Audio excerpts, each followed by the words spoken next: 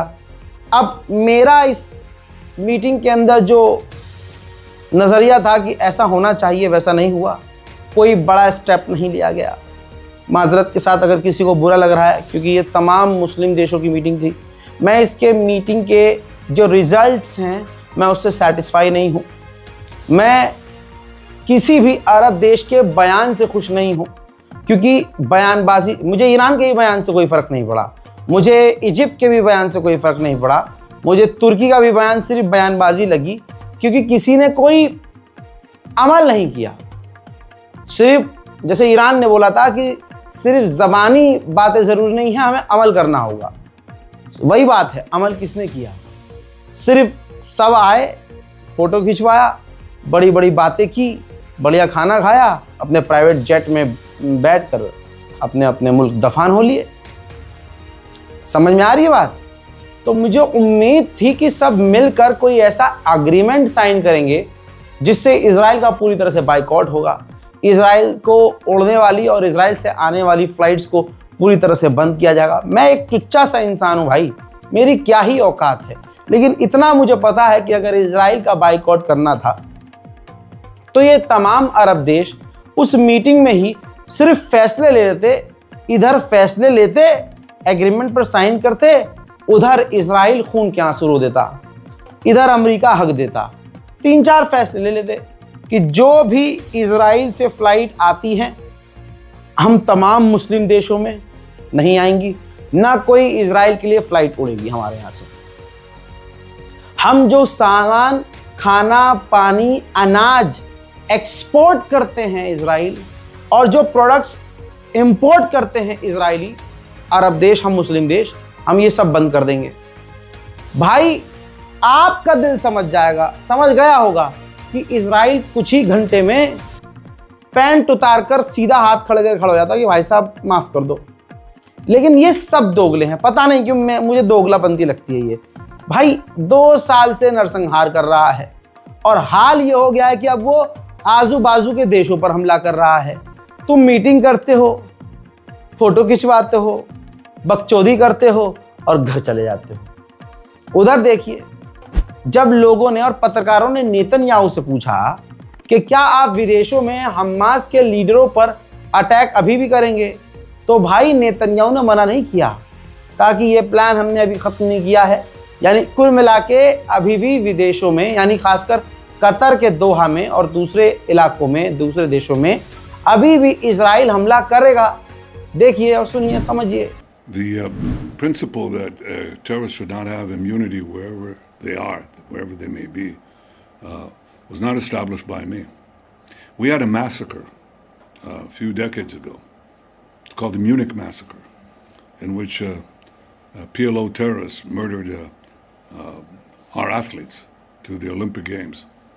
And my predecessor, Golda Meir, vowed that we shall track down these terrorists and get them one by one, which is what we proceeded to do in the leading European countries. And we did this one by one by one.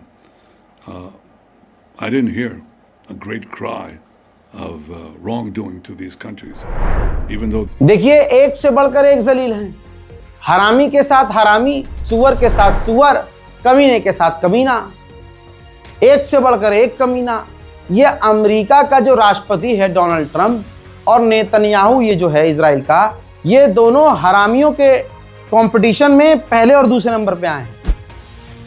Donald Trump ने कहा, यानी America ने कहा था कि जब Israel ने हमला कर दिया और उसकी मिसाइलें हवा में थी, तब अमेरिका को, यानी हमें इजराइल ने बताया। अब एक इजरायली ऑफिशियल ने कहा है कि हमला कतर पर करने से पहले 50 मिनट पहले डोनाल्ड ट्रंप को इजरायली ऑफिशियल्स ने जानकारी दे दी थी कि भैया हम अटैक करेंगे, और अगर डोनाल्ड ट्रंप चाहते तो यह हमला रुकवा सकते थे। तवज्जो चाहूंगा, समझ में आ रही है? यानी इस फसाद में भी हरामी की औलाद निकला डोनाल्ड ट्रंप, सुअर की नस्ल निकला डोनाल्ड ट्रंप, हराम का पिल्ला निकला डोनाल्ड ट्रंप। ये हरामी कुल मिला के इसको सब कुछ पता था, लेकिन अब जब हमला हो गया तो ये फुप्पो की तरह, मतलब फुप्पो फसाद करवा दी और बाद में पहले फुप्पो पिन मारती रही। अब जब सामने से रिएक्शन आया तो फुप्पो पीछे हो गई। बेटा हम तो नहीं थे, हमें तो अल्लाह हमें तो पता ही नहीं था बेटा, कसम से हमें नहीं, मैं तो इसे समझाने गई थी, यहाँ देखो क्या कर दिया इसने, मेरा मतलब ये थोड़ी था कत्ल ही कर दे, पता अल्लाह मैं क्या करूँ, ऐसी होती है ना भाई फुप्पो है। अब बताओ, ये मतलब ट्रंप कह रहा है हमें पता ही नहीं था, जब हवा में मिसाइलें थी कतर पर पहुंचने लगी, गिरने लगी, तब हमें इजराइल ने बताया। इजरायली ऑफिशियल कह रहा है भाई 50 मिनट पहले बता दिया था, अगर ट्रंप चाहता तो ये हमला रुकवा सकता था।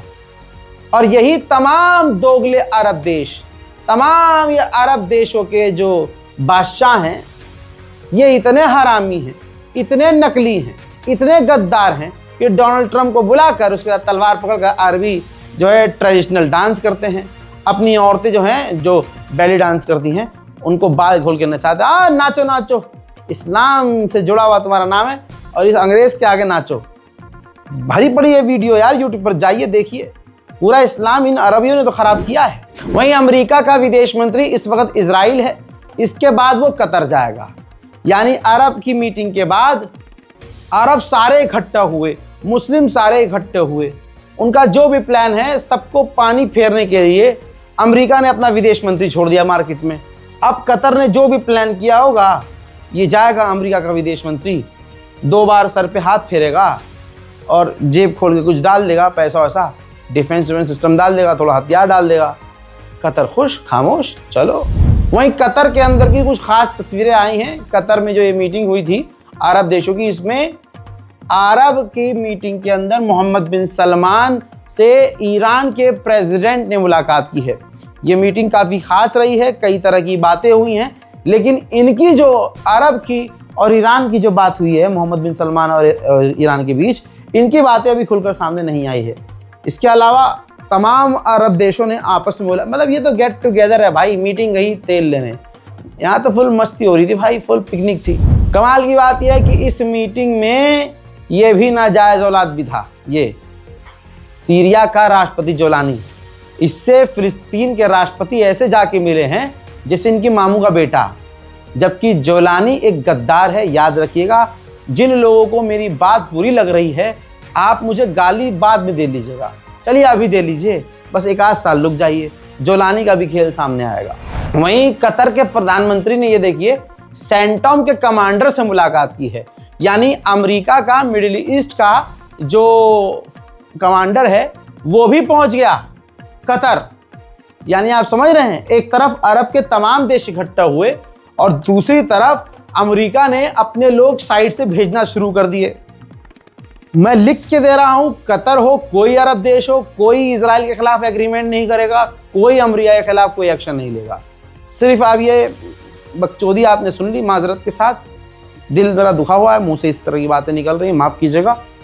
ये सिर्फ दिखावा है, पर देखते जाइए आप। सोचिए, तमाम अरब देशों ने, मुस्लिम देशों ने मीटिंग करी। अब कहने का मतलब यह है कि प्रधानमंत्री जो नेतन्याहू हैं इजराइल के, खामोश होना चाहिए था कि ये मामला गरमा रहा है। तीसरी बार धमकी दे दी उसने, कहा कि तुम भाग सकते हो, तुम छुप सकते हो, तुम गायब हो, लेकिन हम तुम तक पहुंचेंगे और तुम्हें मारेंगे।